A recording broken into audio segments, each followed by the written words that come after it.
Welcome back to the Deep Dive. We are so glad you're here because today we are looking at a figure who is, and I mean this quite literally, everywhere in Mexico. Everywhere. If you have been to Mexico, you have definitely handled his face.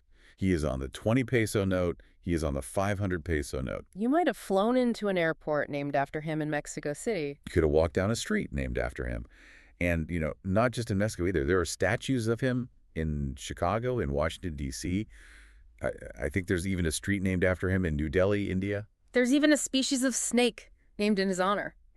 It is genuinely hard to find a corner of the Mexican map, or really Latin American history, that doesn't bear the mark of Benito Juárez. Exactly. But the thing is, when someone becomes that ubiquitous, when they become like a marble statue or just a face on a crumply bill in your pocket, we tend to forget the actual human story underneath. Right. We forget there was a person there. And in this case, the story is almost impossible to believe. I mean, if you pitch this as a movie script, Hollywood would probably tell you it's just too unrealistic. It really, really defies the logic of the time period. We are talking about a monolingual Zapotec shepherd boy from a tiny village of maybe 200 people who didn't speak a word of Spanish until he was 12 years old. And he somehow rises to become the president of Mexico, defeats a European empire, and completely redefines his nation's identity. It's a trajectory that, frankly, shouldn't have been possible in the 19th century. If you look at the caste system, the economic structures, the racial hierarchies of the time, everything was designed to keep a person like Benito Juárez in that village forever. And today, we are going to look at the sources, extensive biographical records, historical accounts of the Reform War and the French intervention, to try and understand how on earth he did it. So the mission today is to move past the statue. We want to understand the man who famously said, among individuals, as among nations, respect for the rights of others is peace. We're going to unpack his impossible rise, his radical reforms, and the brutal wars he fought to defend the Constitution. Okay, so let's start at the very beginning. Where does a story like this even start? It starts in the mountains of Oaxaca, specifically in a village called San Pablo Guelatao. And when we say humble beginnings, we really need to emphasize what that meant in 1806. Right, this wasn't a town. No, not at all. This was a settlement of maybe 200 people, tops, mostly living in straw and mud huts. It was incredibly isolated. It was located on the edge of a mountain pond known as La Laguna Encantada, the Enchanted Pond. That sounds incredibly picturesque, almost like something out of a fable. The Enchanted Pond. It does sound lovely, but the reality was just incredibly harsh. This was subsistence living. Benito Juárez was born there on March 21st, 1806, to Zapotec peasant parents, Marcelino Juárez and Brigida Garcia. And he described his parents later in his own writings as, I think, Indians from the primitive race of the country. He did. But the tragedy is that he barely knew them. They both died when he was just 3 years old. So he's an orphan in a remote village almost immediately. That's a rough start. It gets rougher. His grandparents took him in for a bit, but they died shortly after that. So he was eventually raised by an uncle, Bernardino Juárez. And his life was defined entirely by labor. There was no school, no real playtime.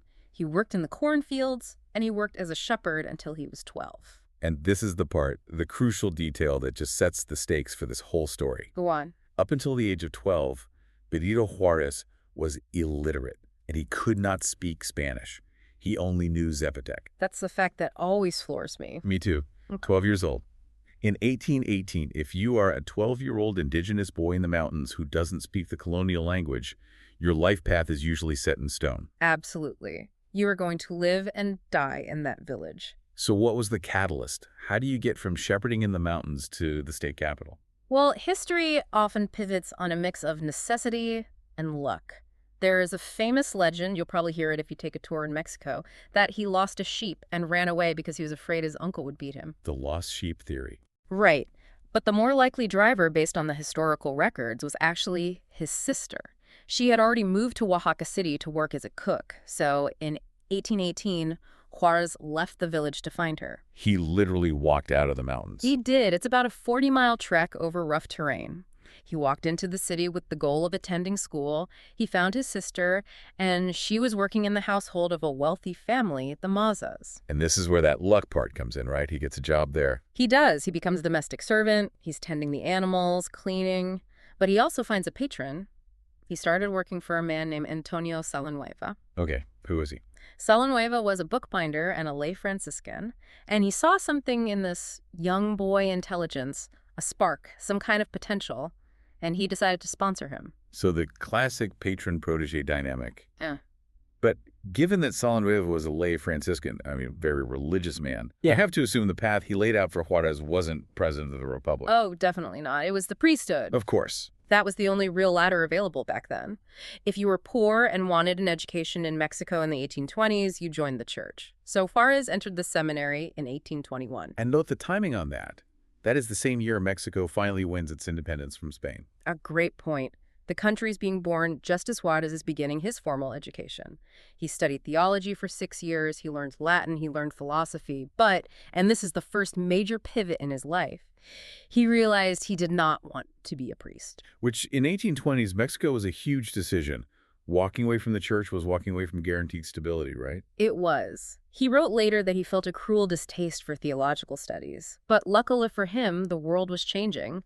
The state legislature in Oaxaca had founded a new institution in 1826 called the Institute of Arts and Sciences. A secular institution. Exactly.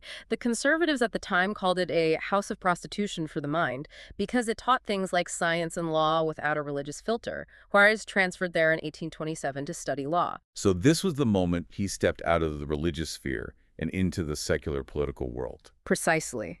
By 1834, he was a graduated lawyer, admitted to the bar. Okay, so he is a lawyer now. But let's just pause and contextualize this. An indigenous Zapotec man practicing law in the 1830s. He isn't just taking on corporate contracts, I assume. No, not at all. He goes back to his roots almost immediately, and this early career period is so vital for understanding his later politics. What did he do? One of his first major actions as a lawyer was representing indigenous villagers from Oaxaca. They were denouncing a priest who they accused of abuses, things like charging excessive fees for masses and baptisms. That is an incredibly bold move. A young indigenous lawyer challenging the church in the 1830s. Very bold. And it had immediate consequences. Juárez didn't win. In fact, he was thrown into jail along with the community members he was representing. Wait, he was the lawyer and they threw him in jail? Yes, for inciting the people.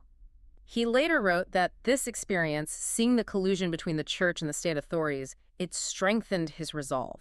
He realized that the game was rigged. He wanted to destroy what he called the pernicious power of the privileged classes. So that jail cell was basically the incubator for his entire political philosophy. He saw firsthand that the playing field wasn't just uneven, it was two different fields entirely. Exactly. He realized that as long as the church and the military had their own special courts and privileges, what were called fueros, there could be no equality before the law. But despite that setback, his career continued to rise. He became a judge, and then in 1843, he made a very significant match in his personal life. He married Margarita Maza. Maza, wait, let's connect the dots here. That's the family his sister worked for, the house where he was a servant. The very same. She was the adoptive daughter of his sister's patron. Margarita was 20 years younger than him and part of Oaxaca's upper-class European-descended society. So for an indigenous man, a former fervent in that very household, to marry the daughter of the family was a massive social leap.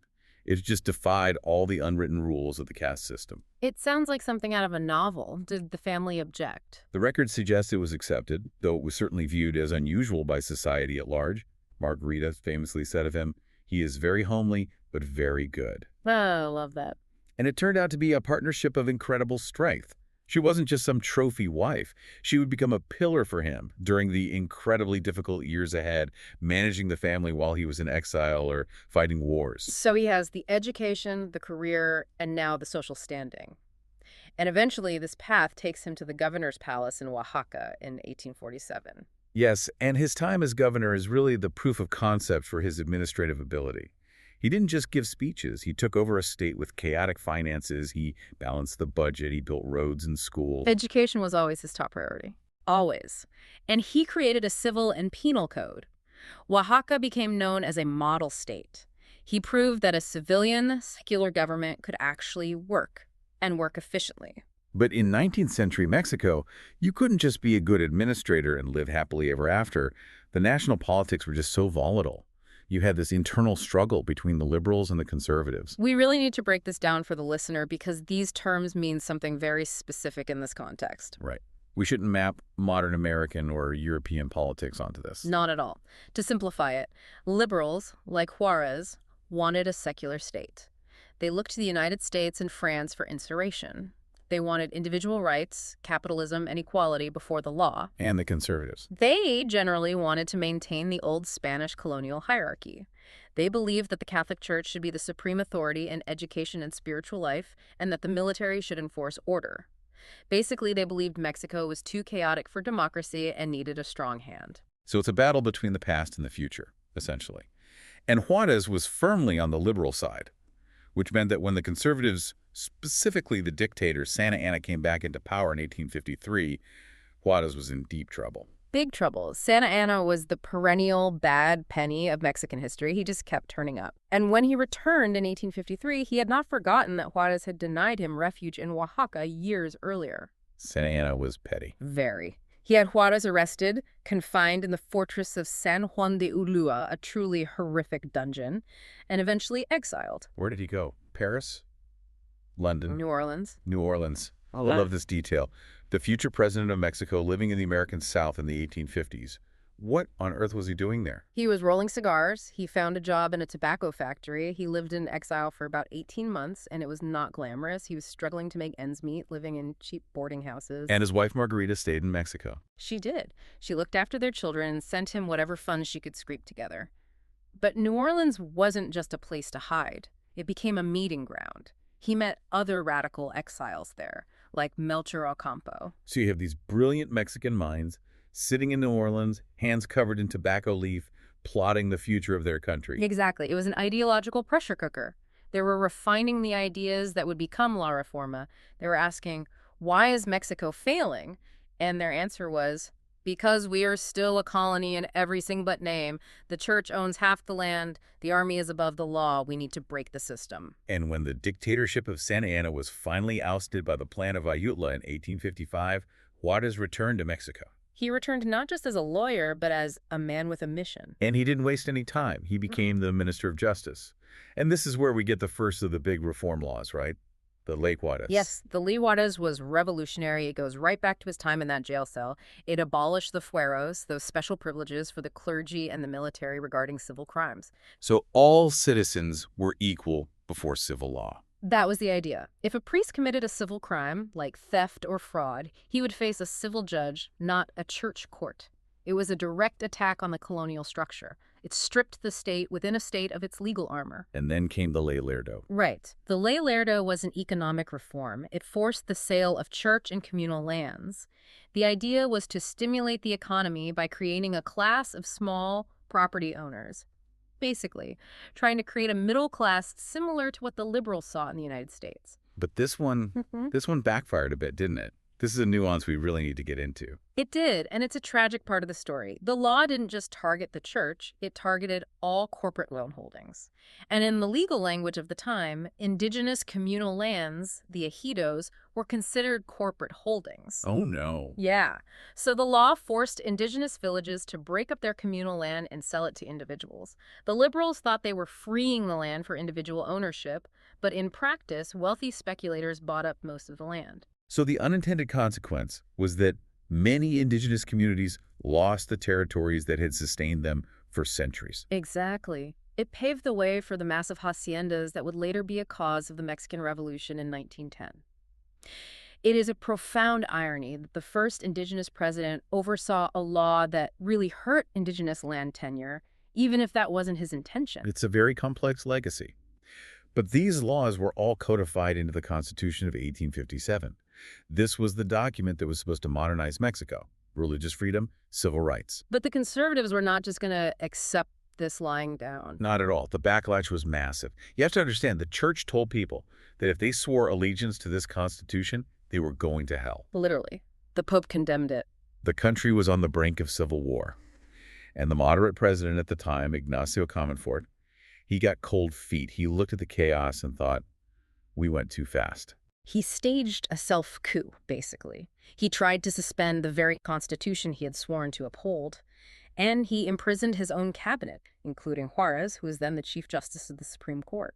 Talk about a toxic workplace. The president arrests his own team.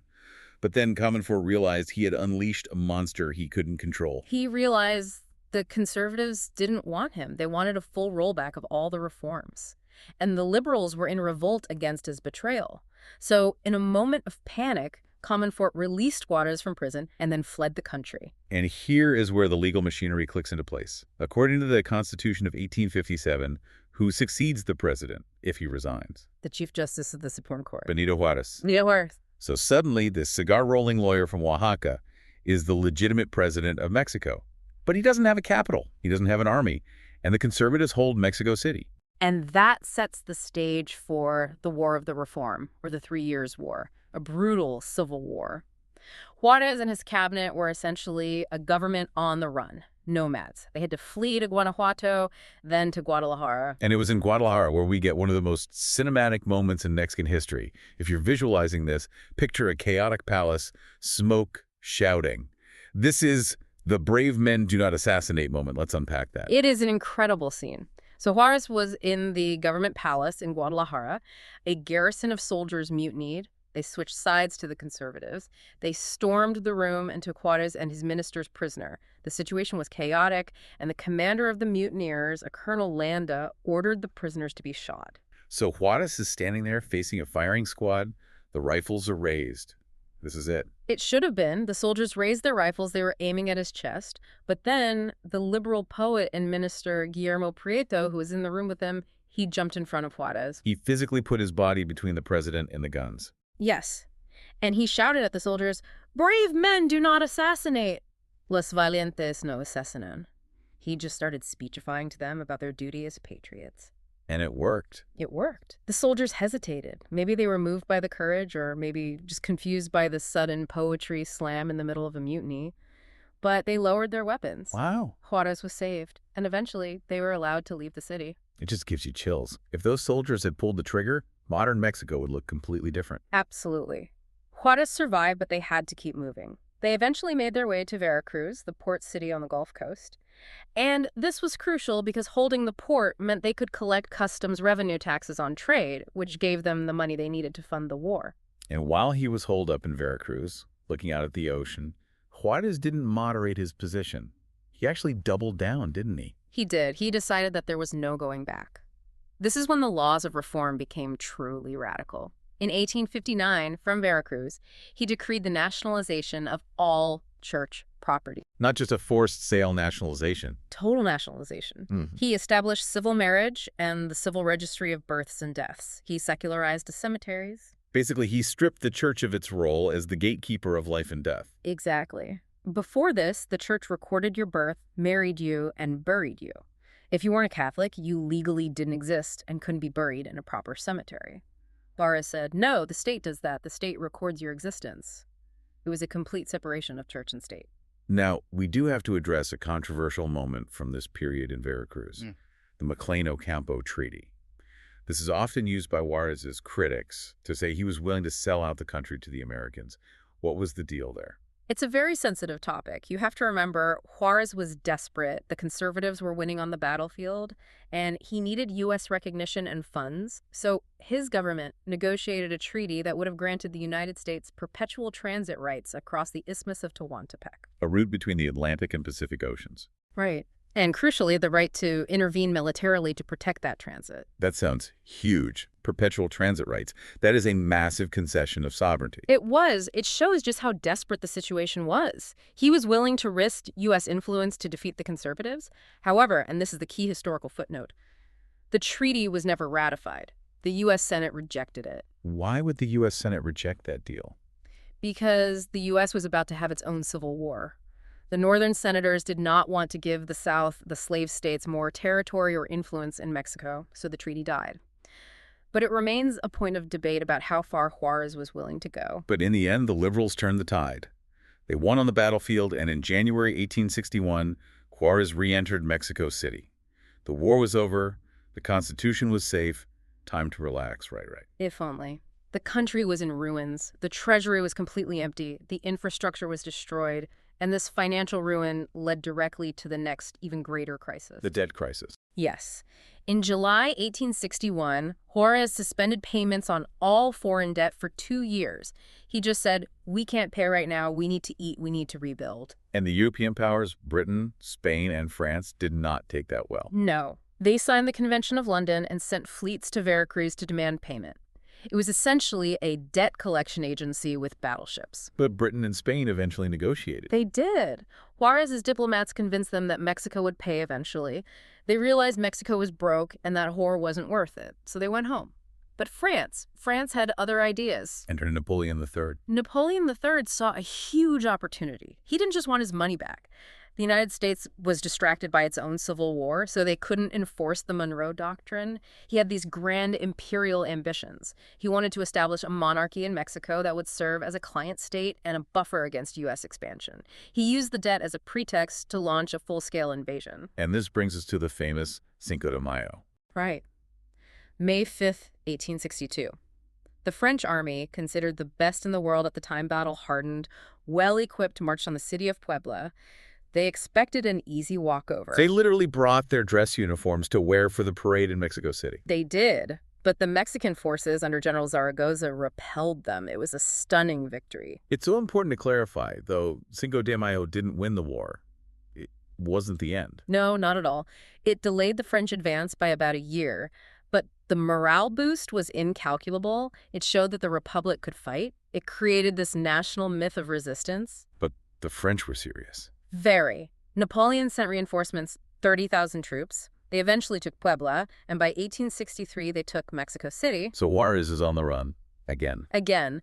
But this time, the enemy isn't just a domestic political party, it's a foreign superpower backed by Mexican conservatives. And they brought in an emperor. Maximilian of Habsburg. Yes. A European prince, the brother of the Austrian emperor, Franz Joseph. The Mexican conservatives went to Europe and pitched him the throne. They told him the people of Mexico were clamoring for a savior. And he believed them. He did. He was a bit of a romantic, maybe a bit deluded. He arrived in 1864 with his wife Charlotte, or Carlotta. They set up court in Zapotec Castle. So while Maximilian was playing emperor, organizing balls, and writing etiquette manuals, what was Juárez doing? This is the period of the Wandering Republic. This is really the core of the Juárez legend. He refused to surrender. He refused to leave the country. He moved his government north, city by city, San Luis Potosi, Saltillo, Monterrey, Chihuahua. I have read descriptions of this time where the entire government of Mexico was essentially contained in a black carriage. Juárez carrying the National Archives, the seal of the nation, just moving through the desert dust. And that image is so powerful because it was true. He argued that the Republic wasn't a place. It was the law. It was the Constitution. As long as he, the constitutional president, was on Mexican soil, the Republic lived. He eventually ended up in Paso del Norte, right on the border with the U.S., a place we now call Ciudad Juárez. He was literally at the edge of the map. He couldn't go any further north without leaving the country, and he was facing internal threats, too. Being on the run creates power vacuums. Right. One of his own generals, González Ortega, argued that Juárez's term had technically expired during the war and that he should step down. And technically it had. But Juárez used emergency powers to extend his own presidency. He argued, quite rationally, that you can't hold an election when half the country is occupied by a foreign army. He said, I will hold the office until we can have a vote. It was controversial. Some called it dictatorial. But he held the line. He kept the resistance united under his command. So what turned the tide? How does a government in a carriage defeat an empire backed by France? Geopolitics shifted again. In 1865, the U.S. Civil War ended. The Union won. And suddenly, the United States could look south again. And they were not happy about a French puppet state on their border. Not at all. They began supplying arms to Juárez and massing troops on the Rio Grande. They cited the Monroe Doctrine. No European empires in the Americas. That puts massive pressure on Napoleon. Huge pressure. And Napoleon was also facing the rise of Prussia back in Europe. He needed his troops back home, so he cut his losses. He began withdrawing French troops in 1866. Maximilian was left alone. And Maximilian had a chance to leave, didn't he? He did. The French urged him to abdicate. But he felt the sense of honor, a delusion perhaps, that he should stay and share the fate of his supporters. And he also made a fatal mistake back in 1865. He signed the Black Decree. What was that? It was a decree that ordered the summary execution within 24 hours of anyone found with arms fighting for the Republic. It treated the Republican soldiers not as prisoners of war, but as bandits. So thousands were shot under this order. Thousands, and that enraged the Republicans. It made the war deeply personal. It meant that when the tables turned, there would be no mercy. Republican forces besieged Maximilian at Querétaro. He was captured in May 1867. And the world watched this. European monarchs, Victor Hugo, the Pope, they all wrote to Juárez pleading for Maximilian's life. He's a prince, spare him, just exile him. But Juárez was immovable. Utterly. And this is so important. He wasn't killing Maximilian out of personal spite. He believed he needed to send a message that would echo through history. He said, I must demonstrate that Mexico is a sovereign nation. Any foreigner who tries to conquer it will pay with their life. He wanted to end the cycle of foreign interventions once and for all. So on June 19, 1867, Maximilian and his top generals were executed by firing squad on the Hill of Bells. A harsh justice, but it effectively ended the era of European intervention in Mexico. In July 1867, Juárez returned to Mexico City. The Republic was restored. This period is called the Restored Republic. Juárez is back in the National Palace. But the story doesn't end with a happily ever after montage. The last few years were actually quite difficult, weren't they? They were. There's a saying that you campaign in poetry, but you govern in prose. And the prose was very dry and very difficult. Governing is harder than fighting. Much harder. Juárez had to reconstruct a shattered nation. He focused heavily on education. He appointed a man named Gabino Barreda to reform the school system based on positivist ideals, science, and logic over religious dogma. He tried to stabilize the economy. He reduced the size of the army. Which made a lot of soldiers angry. Very angry. And his personal life took a massive hit. Right. Margarita Maza, his partner through all the exile and war, died of cancer in January 1871. It was a devastating blow to him. They had already lost 5 of their children young, and now he lost her. He was a man who had won the war, but was losing his personal world. And politically, the hero shine started to wear off. It happens to all long-serving leaders. He ran for re-election in 1867, which was expected, but then he ran again in 1871. By then, he had been in power either as president or de facto leader for over a decade. And many liberals, including his old general Porfirio Díaz, felt he was becoming autocratic. Right. The slogan of the liberals, the very slogan they used against Santa Anna, had been effective suffrage, no re-election. And here was Juárez re-electing himself. Exactly. Porfirio Díaz actually launched a revolt, the Plan de la Noria, accusing Juárez of holding on to power indefinitely. And it is a profound irony because Díaz would later become a dictator who stayed in power for 30 years. But at that moment, in 1871, he was the one calling Juárez a tyrant. He was. Juárez suppressed the revolt, but his health was failing. Yeah. On July 18, 1872, Benito Juárez died of a heart attack in the National Palace. And there's this moving detail that he was working until the very end. He had chest pains, but he was still reading dispatches, trying to manage the country. A quiet end to a truly thunderous life. He was given a state funeral, and his legacy was almost immediately cemented. Even his rival, Porfirio Díaz, eventually helped build the Juárez myth to legitimize his own rule. He became the Benemérito de las Américas, the distinguished of the Americas. So when we look back at this incredible arc from the sheep pasture in Gualatao to the presidency, what is the key takeaway? Why does he still matter so much today? I think it's the triumph of the concept of the rule of law over the rule of men. Before Juárez, Mexico was run by caudillos, by charismatic generals on horseback, by the church. It was about personal power. And Juárez wasn't a military leader. He was a civilian lawyer in a black suit. Exactly. He believed that the law, the Constitution, was the only thing that could make a nation out of a chaotic collection of regions and classes.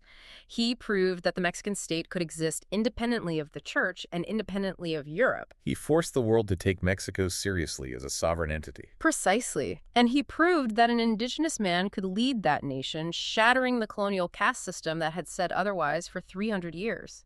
He embodies the idea that the nation belongs to its citizens, not to a crown or a cross. But there is that lingering question from his later years, isn't there? That friction. There is. And it raises a really provocative thought. When does the necessary man become an obstacle to the democracy he saved? Juárez saved the Constitution by keeping a tight grip on power during the war, but he struggled to let go of that grip when the peace came. It's a tension that runs through all of political history, knowing when the battle is over and when it's time to step aside. It really is. That is a thought worth holding on to. Next time you look at a 20 peso bill, don't just see the face. See the cigar maker in New Orleans, the prisoner facing the firing squad in Guadalajara, and the man in the black carriage refusing to surrender a republic. Thanks for listening to this deep dive into Benito Juárez.